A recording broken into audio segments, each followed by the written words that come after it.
nagtatanong sa akin mga idol kung paano ko daw ginawa ang video na ito. Madali lang ito gawin mga ka-idol.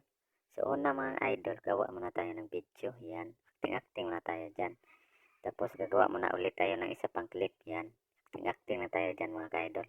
Tapos punta na tayo sa ating editor, yung project, at hanapin yung video yung ginawa natin mga ka-idol. Yan mga ka-idol. Tapos ngayon mga ka-idol, hanapin natin yung hinahagis na natin yung jacket natin mga ka-idol. Yung hinahagis na natin. Yan, dito banda mga ka-idol. Yan, i-split natin yan mga ka-idol. Palatandaan natin mga ka-idol. Yan, tapos ngayon, mga ka-idol, hanapin naman natin yung isang video. Yung umupo na tayo. Yan mga ka-idol. Yan. Yan banda mga ka-idol. Yung uupo talaga tayo. I-split natin yan mga ka-idol. I-split natin yan. Pag na-split na mga ka-idol, hanapin yung overlay mga ka-idol. Yan. Pag na-overlay na mga ka-idol, automatic bababa na yan mga ka-idol. Tapos ngayon mga ka-idol, itap naman natin yan papunta doon sa video na in-split natin yung palatandaan yun mga ka-idol. Yan.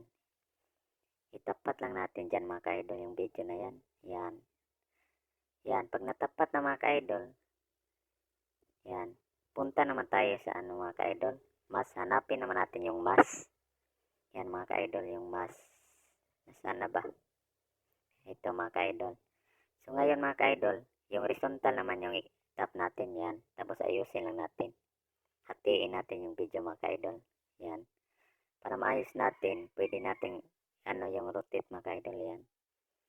Yan. Pag na-okay na mga ka-idol, yan.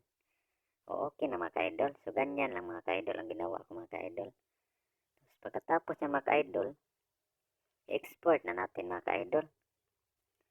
Yan. Pag na-export na mga ka-idol, so ito na kinalabasan yan mga ka-idol.